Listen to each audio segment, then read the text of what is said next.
McGee's Kaminsky. Bucky good in the ball.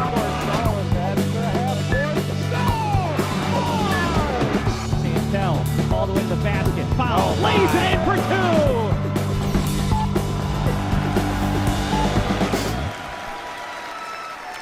Good afternoon, everybody. Welcome into the Upstate Hoops Podcast, covering the Wayne Finger Lakes High School basketball scene here on FingerLakes1.com. I am Paul Russo. Next to me, Jim Sinicropi. Nate Sharman also co-hosting as well, Jim. And first and foremost, this was such a tool for me throughout the years before hopping on board over here full-time. And it really is a pleasure sitting next to you for this today. Yeah, I mean, winter in the Finger Lakes high school basketball, you got to love it. And, you know, looking at coming into this podcast here, last show of the year out of the studio, generally in years past we do a preview and all that stuff, but it's really hard. Yeah. This year we've got a good chance to see what everybody's brought to the table so far. We've seen a lot of action on the court. Now we have, of course, the next 45 days is kind of what it's all about, and then we go into sectional. So this time of year, I think about, you know, so far, who are the sectional favorites? And, you know, so you got the East Rochester girls, the Waterloo girls. You know, on the boys' side, Lions is obviously looking great in Class C. And then, you know, that Finger Lakes East Boys League is really interesting so far this year. It's kind of up for grabs, with Waterloo kind of being a nice surprise under Coach Rice. So it's set up to be a great, you know, run through January and through Valentine's Day of great high school basketball, and then we'll see how these guys do in sectionals. Yeah, so before we jump any further in, just thank our sponsors, Stand-Up Propane, Generations Bank, and Lil John and Barbie Orthodontics. We'll talk about more on all of them in just a little bit. So, Jim, you actually kind of teed up a little bit perfectly here. Before we jump into a few of the games from the past really 10 days, as I'll call it, I did want to ask you and Nate, you know, your thoughts so far in the season as we got going so far, because you mentioned we do have some surprises in really each of the, you know, leagues and across both sides. You know, you talk about obviously the pleasant surprise really that has been Waterloo on the boys' side, for example. But also on the girls' side, you know, Clyde Savannah up in Wayne County is sort of flexing their muscle as well a little bit. To me, the Finger Lakes West kind of on both sides seems to be a little bit up for grabs still at the moment, although I kind of would lean maybe Mid-Lakes on the boys' side a little bit right now potentially, but that's something we can really jump into here. Yeah, South Seneca Romulus combining is certainly interesting with Mikey Kaufman now, you know, playing on the same team as his rivals from South Seneca. They all of a sudden become a contender in the West. And, I mean, Nate, you've been in person for a lot of games. What are your thoughts so far? Yeah, I think, Jim, you hit the nail right on the head with that Finger Lakes East, how that's going to be so much fun to watch. You know, you have, you know, Waterloo being a pleasant surprise, like you said, Paul. And then all the other teams, you know, Wayne, Geneva, Newark are all so fun, too. And that's going to really go into the B1 conversation, too, because you have a lot of those teams that are in that sectional bracket. So that's going to be so much fun to watch. I'm really excited to watch. You know, not only am I a Waterloo grad, so I like to see Waterloo doing well, of course, but it's been a lot of fun to cover those games the last couple weeks. Yeah, so let's talk about the Finger Lakes East. You got the regular season league chase, but then you go into sectionals, it's almost like a second season. Now you got schools like Minders on the boys and girls side. Now the Minders girls could compete for that league if they can get over that Waterloo hump, but regardless of what happens in league, they're in Class B2 along with Penn Yan. So those teams always have a shot, even if it looks like they're having a tough regular season. Come sectional time, they're contenders. But for the rest of the Finger Lakes East, that Class B1 tournament's going to be amazing this year. So you have Wayne. Is it Wayne? Wayne's up in A2. A2. So Geneva's in B1 this year. So that's even another Finger Lakes East team that hasn't historically been there. And you mentioned Waterloo with that blowout win in Newark last week. Newark missing a couple of their key players. I know that Steve was out, and but. I think it's a three-team race: Waterloo, Geneva, Newark. Wayne is always good under Coach Thompson.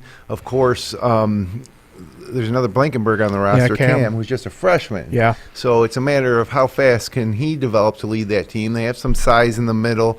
And then Palmac, you know, I shouldn't count them out either. They lost Paul Goodness, but, of course, Ian Goodness is equally impressive. They still have Kinslow. They still have Noah Brooks. They have a lot of athleticism, very well coached. Right. But I think that Palmac's missing their floor general right now. The Paul Goodness really ran the show. But the beautiful thing about this is they have time to work through it as they head towards the end of January and into February in sectionals. So. Right, and I think to kind of piggyback off this and to kind of, I'll borrow what, when me and Nate were over in Waterloo for that Newark-Waterloo game, we talked with Devin Mulvey-Salerno afterwards as our Chino Pizza Restaurant player at game. And I asked him, going into, this week, a lot of teams are in these tournaments and stuff like that this week where, you get a different dose of teams usually because you're going usually well out of your even geographic area sometimes. Yep. And one of the things he brought up is, it's still going to be a hardworking week and it's still not quite like a test period, but you're still kind of feeling some things out. And I think that's a good point you bring up, especially with a team like Palmac kind of, who can maybe emerge from that roster and be that new floor general that they lost in Paul Goodness last season. Well, at the end of last season, rather. Yeah, there's still a ton of talent surrounding Ian Goodness as well, and athleticism. That's the thing with Palmac, very well coached, a lot of great athletes, so you can never count them out. Newark hasn't been operating at full strength. I think they go down to Elmira this week for the tournament down there where they face more tough competition, but going into the season, I thought this was Newark's league to lose, but off to a little bit of a slow start. We haven't talked about Geneva either. A lot of athleticism there. Torres is a great leader. Yeah. I haven't seen them play in person yet, so I look forward to watching Geneva under Coach Ed Collins and Tyler Collins on the bench too. So there's some great coaching there. Tyler obviously is a great role model, I think, for those kids from Geneva too.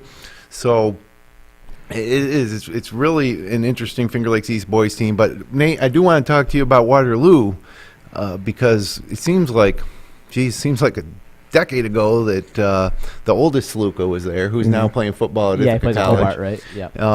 Ithaca. Yeah, Ithaca College.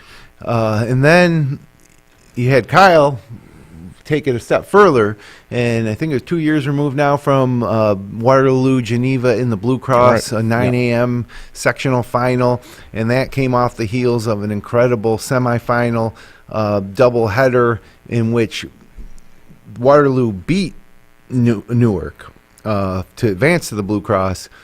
A lot of those faces are gone, though. These are new faces, and there's another Sluka who's already making half-court shots. Yeah, he's a good player. So I think if you look at the progression of a program and each Sluka handing the torch to another, that this team might be well poised to win that first sectional title since I think 1976, 72. Somewhere in that range. It's in the 70s, yeah. I remember when we had LJ Sablaski in here earlier a couple weeks ago for his talents in golf, and we were talking with him about the basketball season. And he said, we're going to compete for a sectional title this year. And we were like, okay, I love to hear the optimism. And we've seen Waterloo kind of struggle the last few years on the boys' side. So it was really cool to hear that from LJ. And then look at how they're doing so far this season. So going to be someone to look for in B1, especially for Waterloo. And while we're on the East, got to talk about Marcus Whitman, too. They're another school. Now, they're going to be C1, I believe, in with Lions. So that'll be a tough task, but that's a talented crew that Coach O'Connor has as well. And again, a crew almost like this current Mid-Lakes girls team. The kids that are now on varsity they were super young kids, like fourth and fifth graders and sixth graders when those teams were making their state runs. Mid-Lakes was making their state run, and Whitman was winning their first sectional title since 1976 with that great group. And a lot of the same names. There's a Royston, younger brother of Aiden Royston, a younger brother, I think, of Pendergrass is on this team. Greg O'Connor's still at the helm. So they're playing in a really tough league, playing schools, 2 classifications higher in the Finger Lakes East. But I think they got a pretty strong team. They beat Minders this year.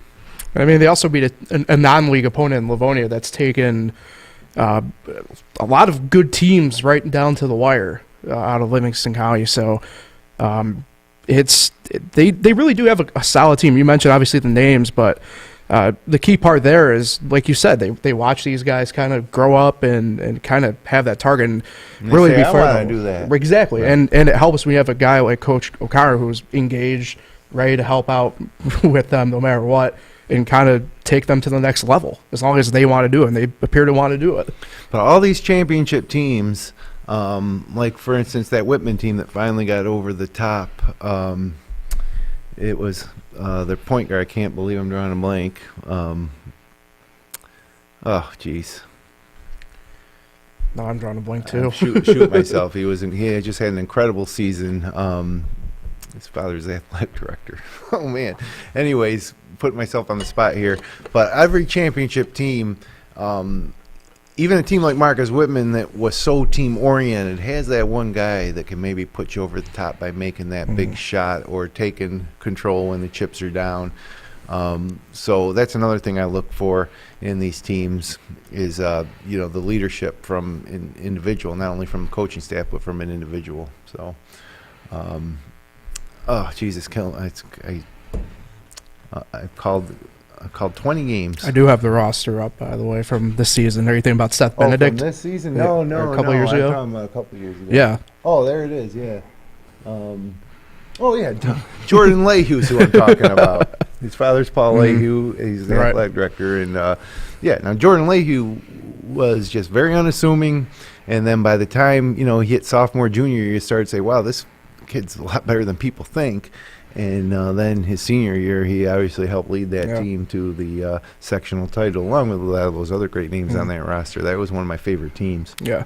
And then there's Lions, right? The Lions boys? Yeah. Yeah. Always good. They were supposed to play Geneva, and they got knocked out because of that storm. Yeah, we schedule that. We got to make sure we're there. And we're going to try to be at the Lions-Prattsburg game, right, next Tuesday? Yeah, I think that's the following Tuesday. I think I was looking at that today. I think that might be the 7th. So,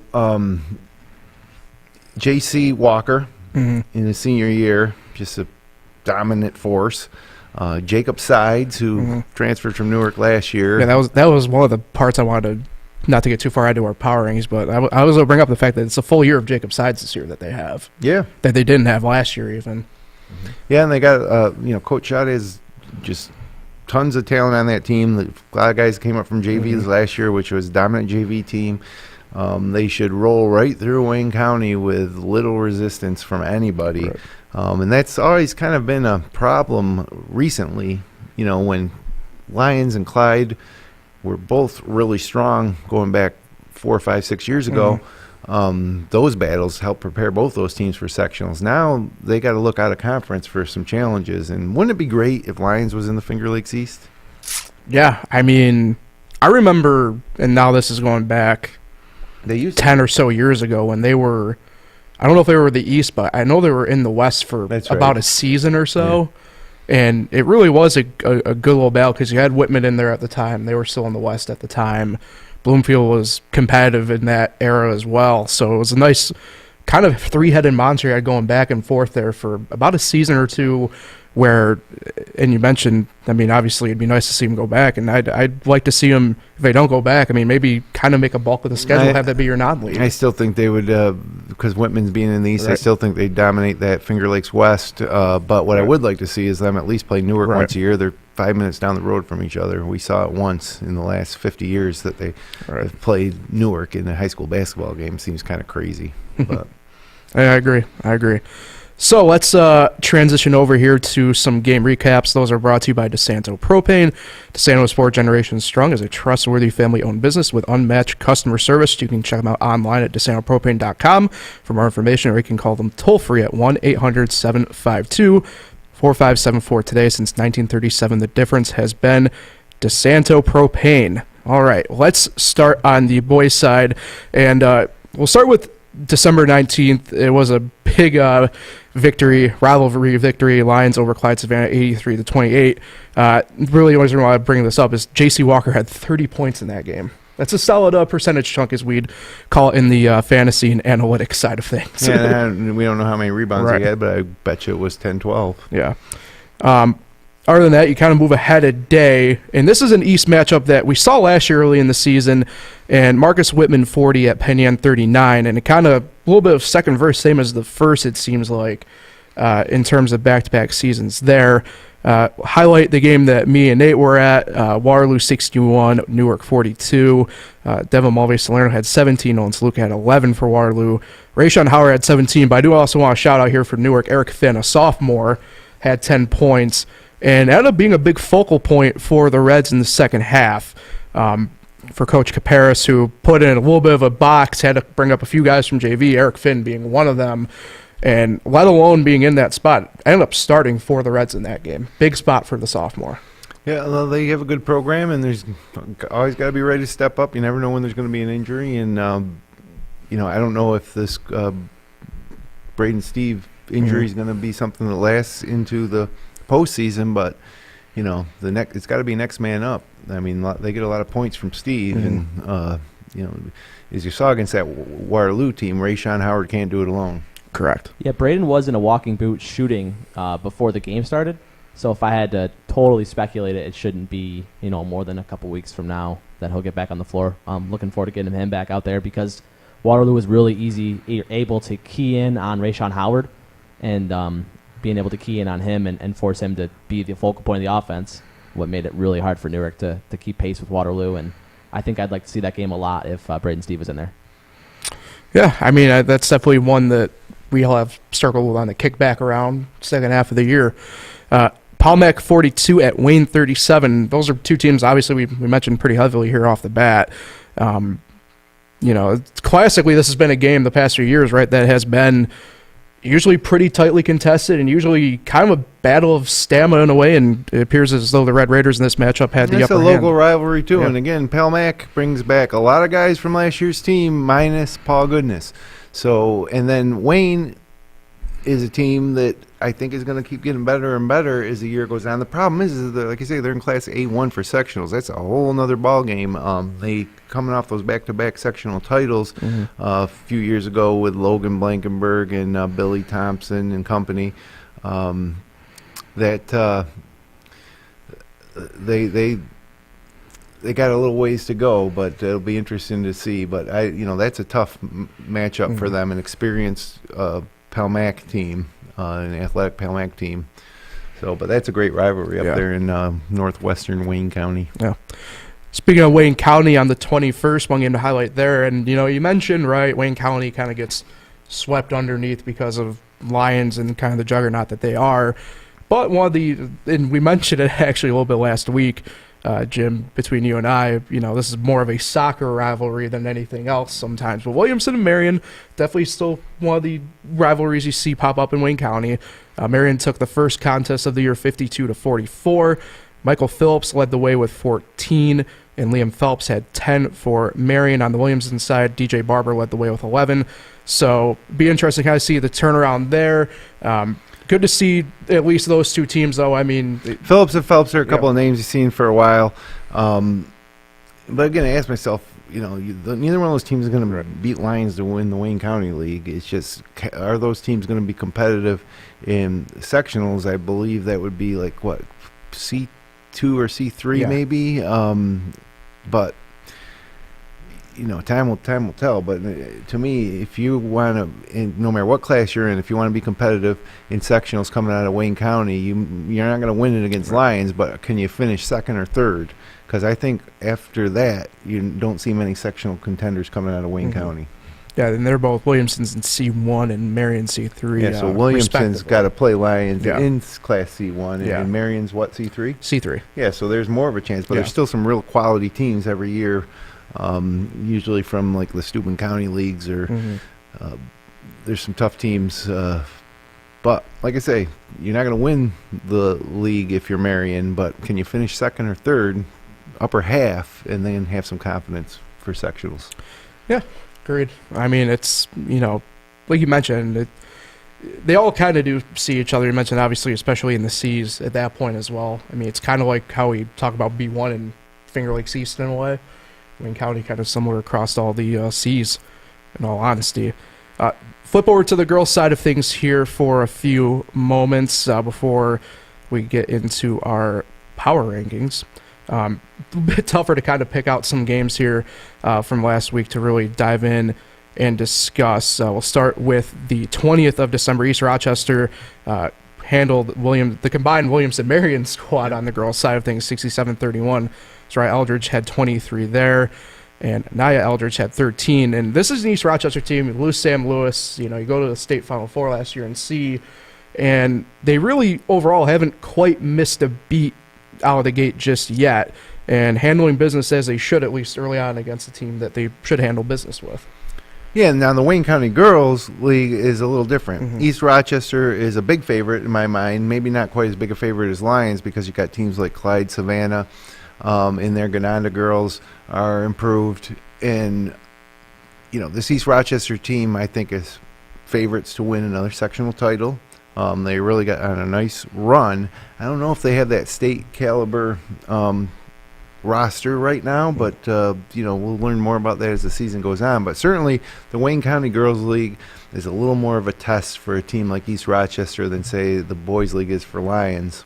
So I expect East Rochester to be in that sectional final, come late February, and then beyond that we'll have to see. I wouldn't sleep on that Clyde Savannah team, though. Same section. That's Clyde Savannah's girls team that's ranked in the state. So I think they really could pose a great matchup between those two teams, especially in sectionals. They got a great leader in Jada Larson. Yep. That's just it, though. So that's the question. That's why high school basketball is so interesting. Yeah. Is we're going to see Clyde and East Rochester face off twice this year, and can Clyde overcome that hump of beating East Rochester? Whether it's Lions or Clyde, Lions girls were pretty good the past couple of years too. They just couldn't get over that hump with East Rochester, and I think that's where the bar's set again this year. Yeah, I mean, it's going to be interesting. I think I'm going to pocket though what I want to say until we get to the power rankings. Okay, admittedly. So, save. I guess that's about a teaser in the industry, as we call it, something like that. So. Won't have to wait long. Power rankings coming up. First polls of the year. Yeah. So also the 20th, Paul Mac hosted Wayne on the girls' side, and they handled business 41-23, which to me was good to see. After Paul Mac goes into Waterloo, that was a game that myself and Nate were at as well. Was a game that Paul Mac was in up until really halfway / end of the third quarter, and then Waterloo just put the pedal to the floor. Went on it's like a typical of what we've seen Waterloo do to right. Finger Lakes East opponents. Last season, there was a lot of games that were close down the stretch. Waterloo seems to always be able to pull them off. I mean, I don't know, some of these teams can't keep their composure against the pressure from Waterloo, especially as the game goes on. But yeah, that Palmyra Masson girls team is solid again as usual. They got Mariana Hodgkins in the middle. They got the Seether girl. They got Taryn Goodness. So, really, when we talk about the best leagues, and it's been this way for a while, right? Finger Lakes East boys, Finger Lakes East girls. It's kind of another level. So, we saw Minders go to the Finger Lakes West for a few years, going back maybe 7-8 years ago now, maybe longer. Yeah, it was definitely longer. I was still in high school when that was. Oh, really? Yeah, well, that's where I was going back with, at least earlier, with the Lions discussion. But that's the same bar that East Rochester set in Wayne County now is the Waterloo girls have set in the East. It's been multiple years now where they've just had a stranglehold on that title, and that's Class B1 as well. So that's the hard part if you're the Palmac girls or the Minders girls or the Mid Lakes girls. If you're gonna roll over and lose to Waterloo in the regular season twice, how much confidence does that give you going into Class B1 sectionals? Right. On the 21st, Minders handled Geneva, Waterloo handled Newark, Mid Lakes handled Penn. So kind of a status quo type day in the Finger Lakes East on the girls' side there. Anyway, but like Belle Farrar had 19 for Minders, a big scoring day for her. Addison Bree had 18 for Waterloo. Grace Murphy had 13. Zelda Papa had 12. And they really have turned into a nice two-headed monster for Mid Lakes there as well. So kind of your usual suspects showing up at least later on in the week, last week in the Finger Lakes East girls slate. Yeah, and look at the Mid Lakes girls. They've got a solid team, but before they can start thinking sectional title and beyond, like the teams before them, like Callie Walker's a senior on this team. Her younger sister, Kara Walker, was on those great state teams for Mid Lakes. But, they're going to have to get over the hump of beating Waterloo in the regular season. And then, the Minders girls, too, haven't really been tested too much. The one game that they were was when Mid Lakes came to Arthur L. Baker, and they had a big lead in the second quarter, and they couldn't hold on to it once things got going Mid Lakes' way. Mid Lakes gets the win. Huge win for Mid Lakes. But for Minders, while I'm watching that game, I'm like wondering what that's going to look like, when Waterloo comes to town now. Right. So, but again, the one thing Minders doesn't have to worry about in that regard is this is league play. After the league season's over, they go to Class B2 for sectionals, where across the board the competition isn't quite as high. Mm-hmm. But again, how confident would you be going into Class B2 if you knew you won the Finger Lakes East or beat Waterloo once or swept Mid Lakes or Palmac? So Yeah, I mean, it's beyond a shot in the arm, I'd say. right. The competition, as you say, it's a tad bit better. You're facing the bigger talent pool at that point. So, then one game on the 22nd I want to mention, and it's only because it will have a mention in our power rankings in the Finger Lakes West side of things for girls. Bloomfield 55 and Marcus Women 44. Both two teams that not to give too much away, but they're both fairly rated high, I think, among all three of us in some way, shape, or form. Higher than others, obviously, but at least regarded at least in the respect category of they're competitive. What is this? Liz Royston's third year as head coach. I think it takes a few years to really get your program going, but they got a young girl, Natalie Cantonio. I think she's a ninth grader. Tremendously talented and the type of single player who tough to do it as a underclassman, but as the years go on could really give Whitman a move towards dominating that league over the next few years. So whatever they can do now kind of jumpstarts that process. And the Bloomfield girls also off to a good start in the West. All right. So, and then obviously there's a couple games going on within the past couple days this week, and we'll touch on those, though, after the power rankings when we look at this week's schedule. So, without further ado, we will reveal our first Generations Bank power rankings of the year. Generations Bank has been serving the financial needs of the Finger Lakes region since 1870. Generations combines the best of modern banking with dedication to our local communities. Whether you're looking for a checking account, CDs, home improvement loan, you name it, they have what you need. They are committed to serving and giving back to our communities. Visit them online at mygenbank.com. Generations Bank, member FDIC, and equal housing lender.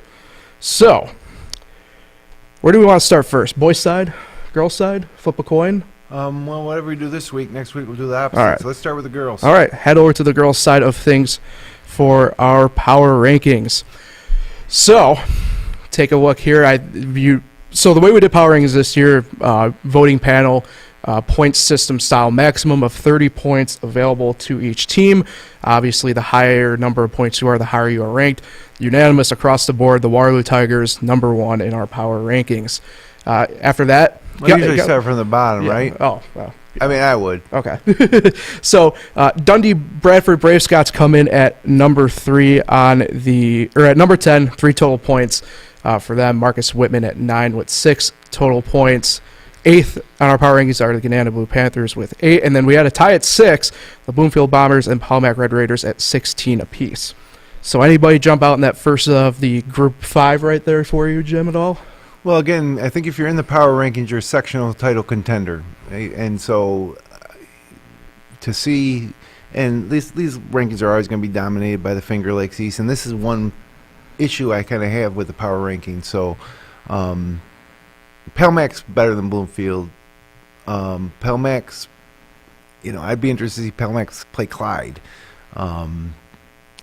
It's tough because we're mashing these teams from the different leagues together and trying to see how they'll stack up. But I do agree that Dundee, Marcus Whitman, Gananda, all sectional title contenders. Bloomfield. Yeah. Then you look at the rest of the top 5. Your 5 Miners, they have 17 total points coming in with the voting. Mid Lakes at 4 with 19. Clyde Savannah has 22 at 3. East Rochester 26, and Waterloo at the top, unanimous. So top 5 pretty much handled by the East and Wayne County as well. Until Waterloo loses, they're going to be there. Yeah. But again, like The question is, what happens if Minders or Palmac or Mid-Lakes plays East Rochester or Clyde?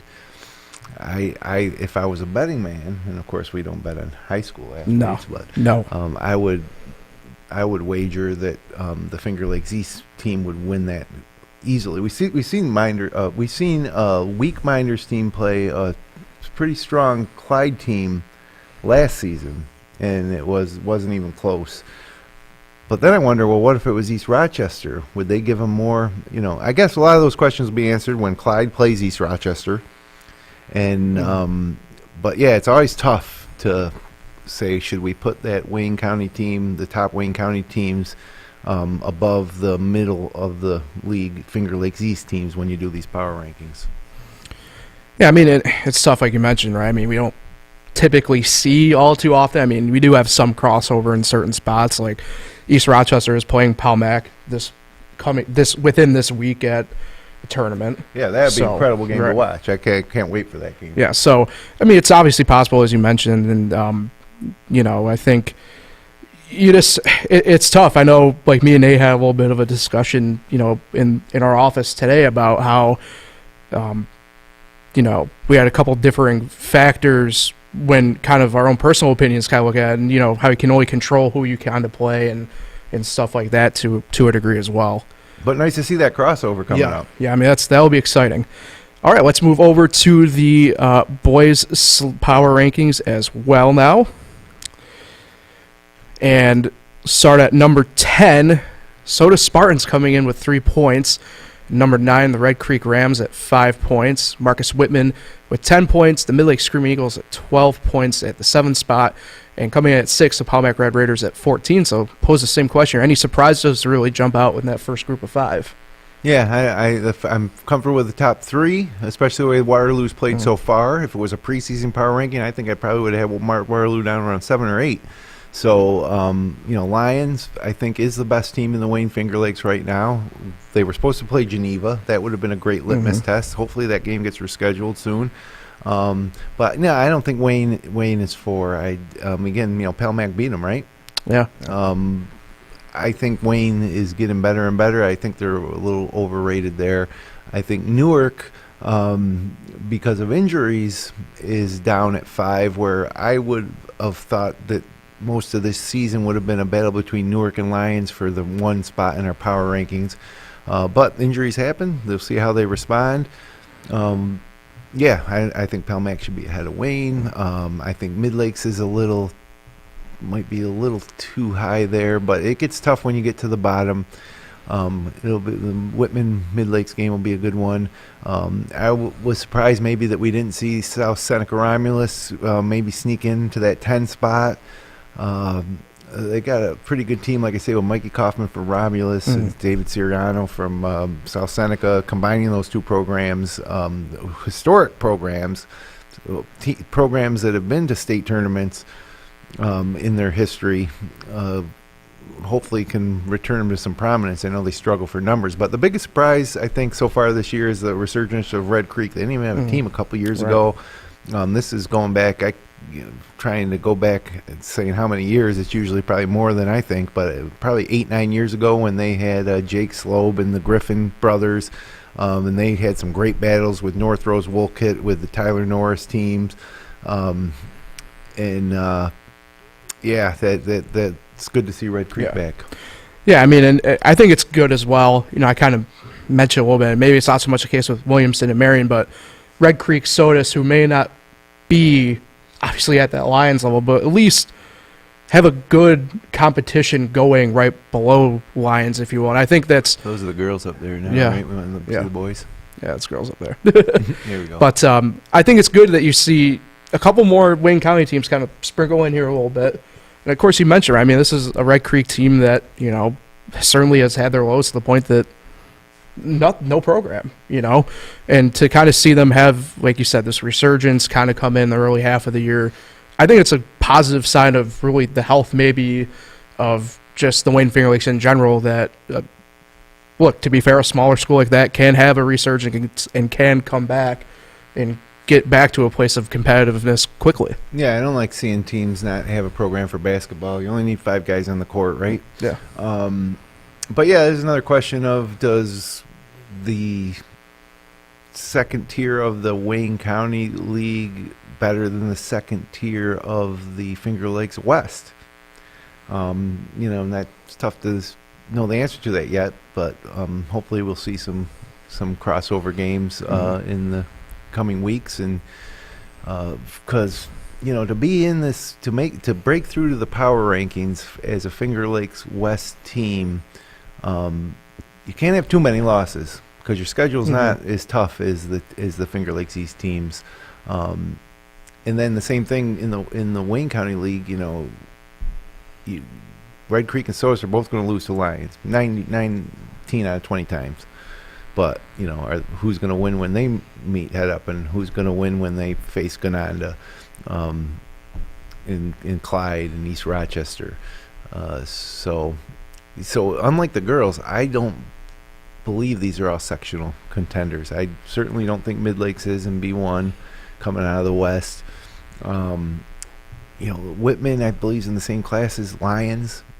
So that would be tough. Although, they've historically played Lions pretty good when they have met. They really took it to them in Jim Tuck Court in Gorham a couple years ago. A really good Lions team came in, and that really good Marcus Whitman team just ran them out of their gym in a game that we were at. Red Creek sectionals, Sodas sectionals. I don't know. Down there in Class C2 or C3. So we'll see. So that's our first power rankings of the year, guys. How about that? Next one's released on Monday, right? We release these Sunday night or Monday morning. What Correct. are we going to do? I think we usually did Sunday night in the past, I believe. So we'll keep on going with that time frame for now. Okay. Yeah. So we'll transition over here and do our week ahead preview. That's courtesy of Lil John and Barbie Orthodontics. Lil John and Barbie and their outstanding orthodontic team share a common goal to ensure the overall wellness of each of their patients through their exceptional orthodontic care. Dr. Rod Littlejohn and Dr. Liz Barbie are proud to support our area high school athletes. You can check Dr. Rod and Dr. Liz online at littlejohnortho.com. So as I mentioned, a lot of teams are de facto on the road this week, playing in various tournaments and stuff like that. Yeah, unless you're playing the tournament host. Yep. So we kind of already have obviously a full day in the books already, with yesterday being Tuesday, coming off of nobody really doing anything on Monday. But some interesting games to kind of look at here. Specifically, kind of starting with today, I do want to start Newark taking on Honeyway Falls Lima. HFL, they're at that tournament actually this year, and Geneva is actually down in Elmira for that Elmira tournament that you mentioned, Jim. And that's an interesting matchup to me because HFL, they're in A2. This is going to be a really good, I'd say, barometer as well for Newark. Just not even so much longevity-wise, but really kind of see maybe, HFL is a team that Newark always challenges themselves out of the league to their detriment sometimes, I think, because the league is tough as it is. Now they're usually playing bigger schools. And again, you play the bigger school, you got a chance at more sectional points. But if you don't win these games, you're not getting any sectional points, and you're hurting yourself seed wise. It doesn't really hurt I don't think it really hurts your chance to win a sectional title. Right. If you're good enough, it doesn't matter where you're seated. So you can play these tough teams, get better as the season goes on, and peak at sectional time. But again, if you're going to play Honeyway Falls Lima, why not play Lions? Just because they're a Class C school. The one time that they played in the last 50 years, we were there, and it was the best atmosphere for a high school basketball regular season game I've ever been at. So I think that kind of test, even though you're putting sectional points at stake, and you're not as big of a reward, I think that would fit in with what Newark's kind of monitor or mindset is in their scheduling, playing tough teams out of the conference. And of course, Lions needs every out of conference game to be a tough game, so it would just fit in perfect. And it's 5 minutes down the road on Route 31. I don't see why they just don't do it every year. Right. So I agree there. Penn Yan's hosting a tournament this week as well. And John Maston's the new athletic director that's at right, Newark. yeah. I know. Forgot about that. Yeah, so, I mean, he may feel different. I think that Lions would be up for it. But, anyways, go ahead. All good. So Penn Yan's hosting a tournament as well this week. World of Inquiry takes on the host Mustangs. And the other two teams there happen to be Mid-Lakes and Canandaigua as well. So that's an interesting little 4-team set there that really all three of those, obviously Canada was local to us as well a little bit, that, pretty good matchups. They could kind of see each other and kind of see how everybody kind of ranks up against each other, especially in that non-league slate in the next couple of days. It's fun to see Canandaigua playing Finger Lakes East teams. They used to be in the Finger Lakes. When I was in school, they were a Finger Lakes East team. So it's. I mean, I can understand, especially Victor, bigger sports like football. Those Canandaiguas and Victors just roll over Finger Lakes East teams. But in basketball, it was never that way. So I'm glad to see Canandaigua willing to play some of the old Finger Lakes East foes. Now Victor's another couple classes up, 8AA as opposed to A2 for Canandaigua, I believe. So you can see why maybe that doesn't happen. But Canandaigua, to me, is a Finger Lakes team. So it's just kind of disappointing to see him now having to play in the Monroe County leagues. Yeah, I'm there with you. I was at the tail end of when Canandaigua was still in the east with us and down this way, and I kind of agree a little bit with you there. For basketball, especially. Yeah. I mean, football, another story. Canandaigua kicked everybody's butt in the East. I mean, at least for me, I loved playing them in baseball too. They always were really good competition in baseball. They had a nice run a couple years. Last year was it last year's Canandaigua team that had a nice run, or was it 2 years ago? I believe it was 2 years ago. 2 years ago, but either way. Dundee Bradford taking on a usually very competitive Waco team in tournament play as well. Kind of skipped a game inadvertently, so I'll circle back. But St. Mary's out of Buffalo, who Geneva has in the Elmira tournament today. So an early test for the Panthers coming out from the far west. Don't know much really about St. Mary's, admittedly, but at least nothing about that game. It'll be interesting to see the result. And looking at yesterday. Results too, which is also kind of this week's schedule. We saw Minders go to Skaneateles and lose by 6 in a close game, and for this Minders bunch, they need to get some wins. They're going to be few and far between come the league schedule. So they drop a couple close games this year that they could have maybe won. Like I say, when sectionals come around, you're in Class B2. You always got a shot, but you need to have some positive momentum going. You can't go into there with 2 or 3 wins for your whole season. A game like that at Skaneateles was one they could have really hung their hat on. So I do want to make note, Red Jacket also hosts a tournament.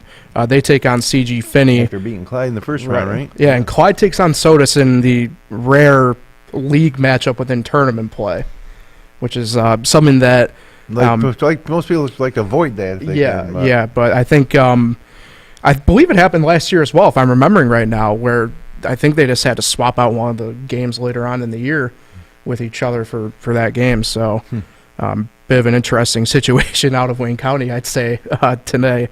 And then obviously looking ahead to, say, tomorrow and Friday, it's a bit of a tougher gauge because, as you mentioned, tournaments, neutral site games, so there's a lot of TBAs for teams. Geneva's not, we don't know who they'll play. A couple of games that we do know, Williamson's over in Cato for the Cato Meridian tournament. They're taking on them. Palmac taking on the Owego Free Academy. Let's go. Yeah. Owego. So, obviously a pretty open slate, I'd call it for now, until we really see who will be playing who. Northwoods Wilk at Naples, huh? Yeah. Northwoods going all the way down to Naples. That's a long drive.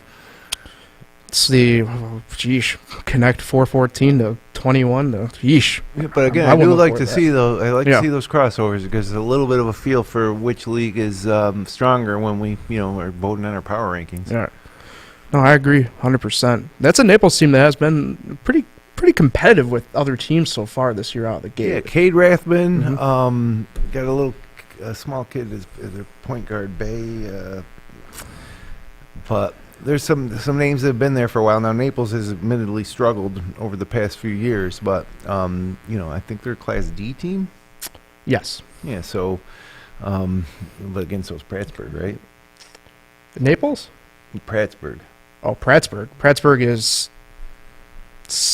Are they D? Is Prattsburg D? I thought they were C. Well, there's whether sometimes you think, well, it's Class D, D1. but sometimes there's some Class D teams that are better than. What was Prattsburg? D1. D1, Okay. yeah. So there's some Class D teams that could probably win, Class B2 or Class C1. Right. That's why that Lions, Prattsburg game's good. And again, Newark won't play Lions historically because they're playing down a class, but Lions is willing to play Prattsburg. Right. They're putting, but again, Lions doesn't have to.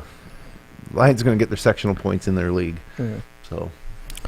Let's take a look at the girls' slate for this week. A couple games that did occur yesterday. Mid Lakes, we'll kind of tee it off with them. They're down in Kissimmee, Florida for a tournament this week. They're taking on teams from, I believe it's like Pennsylvania, New Jersey, Ohio. I don't know how much that helps them, but it sure is a nice trip for the program. Yeah. I know a lot Especially of with the teams. weather right now.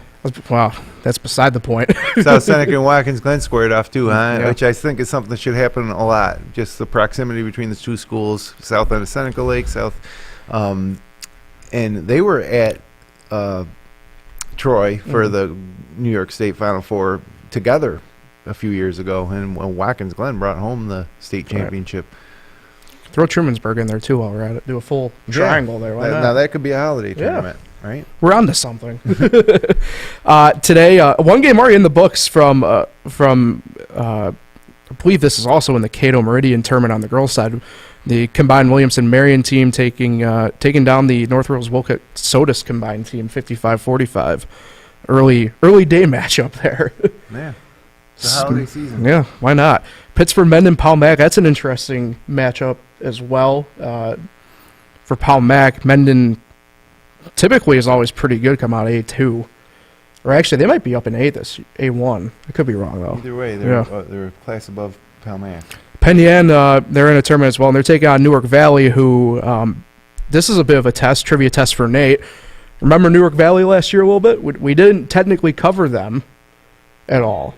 Yep, but they were in the state Final Four for Class C last year. And who are they playing? I believe they played. Who did? They're taking on Penn Yan. Yeah, they're taking on Penn Yan. So that's an interesting matchup to say the least. There, Waterloo tournament. They're taking on Alba today in the Livonia tournament. A couple other TBAs just through tournaments and stuff like that as well. Want to ask you about the Miners Onondaga game though. I believe that's taking place in like East Syracuse or something like that. I don't know anything about Onondaga. Yeah, neither do I. I'd never even heard of them, to be honest, up until kind of got the schedule together for the year. And I don't know if it's like a combined school situation or what. But same thing on the girls' side here. It's a lot of openness here because, who knows who will play who going into the next couple of days based on these tournaments going on. Holiday season. Yeah. Where's Waterloo? Livonia. And who's in that tournament? Livonia? Alba and can't remember off the top of my head. It's on me. I remember seeing it earlier. Well, I'm always interested when Waterloo can step out against a really quality opponent and see how they do.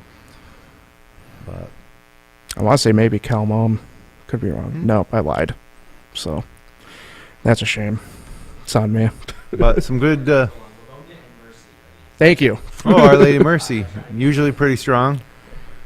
So, yeah, maybe not so many exciting matchups on the girls' side as the boys' side this week, but we'll be back next week to recap it all. And I think too, though, going back to it, I think it's a good gauge though for everybody this time of year because Romulus South Seneca. Yeah, that's Friday. That's a Friday matchup. Forgot about early. They had to bump this up. This was a game that actually is rescheduled technically from a date in February, so they kicked it up. Battle of South End of Seneca County, early season matchup there, and obviously talk on the boys' side how that rivalry is not there this year, but this is it for the year for that rivalry. And well, it hasn't been much like it used to be the past few years. On the girls' side, Romulus came off their great state runs in 2012. I think they won the state title, 2012. Romulus? Yeah, Romulus 14, girls. 14, I think it was. So, and then they gave way to South Seneca to win a state title and go to the state Final Four multiple times. But they haven't really coincided since the early 2010s where both programs were strong and it was competitive. The rivalry just has not been competitive. Right. So. And it's exciting on the boys' side to see the teams combine, and so maybe we can see some of these kids from the south end of Seneca County actually, have some success in the postseason. Because Romulus and South Seneca boys programs have both been okay, but not really sectional caliber. But together, be something to watch. Especially after last year. I mean, especially Romulus is one that ticks off to me last year. They were in games a lot last year, competitive last year. And obviously you mentioned Mikey Kaufman kind of headlines at least the Romulus portion of things. And he's one heck of a ball player. Yeah, really they could have used him. I think they could have used him up in Minders. Yeah. Oh, yeah. But point guard. He runs the point well and smart little ball player. So, yeah, but you mentioned, Jim, we'll be back at it again next week. Fresh power rankings dropping at Sunday night as I trip over my words. And we'll be recapping everything again next week. Any parting shots before we head out of here? No, it's just like this is a kind of season where there's some odd games this week. A couple good ones, but for the most part, after the new year, things get rolling. Heavy league schedules, and it's over before you know it. It'll be Valentine's Day, and it'll be the final night of the regular season, and we'll be looking at sectional brackets.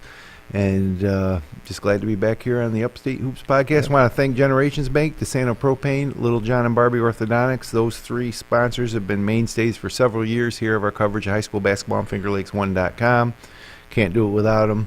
And hopefully, as local consumers, you'll appreciate their support of us, and you'll support them. Took the words out of my mouth. That was my next thing. There you go. I used to host this show, so well, we're happy that you're still involved in it, though. So, Nate, anything before we head out? Yeah, the only thing I have to say is just what I always say with if you're looking for more updated stats and scores from every single night and the night's next slate, head over to FingerLakes1.com. Kyle Evans, our sports director, does a great job of compiling all that data and getting it out for everybody every night. So, and once he posts it, he updates it. So you can go to it at 9:30 and see some scores, go back to it at 10:30, see more scores, or you wait till the next morning and he'll have most of them. And any scores he doesn't have by the morning, he'll fill in as the morning goes on. He's a bloodhound. Yeah, and Kyle should be part of this podcast too, right? Yeah, Is Kyle going to be taking some turns in studio here Oh, on the yeah. Upstate like Hoops that, podcast? yeah. I mean, nobody's following it closer than he is. Even when he had the buzzer beater Waterloo Penyan, he even put the video in there, which I thought was awesome. Be able to watch that video on Nolan Sluka with the buzzer beater. He can't hide, even if he chooses to. We'll find him. He may be a bloodhound for scores, but I'm a bloodhound for him.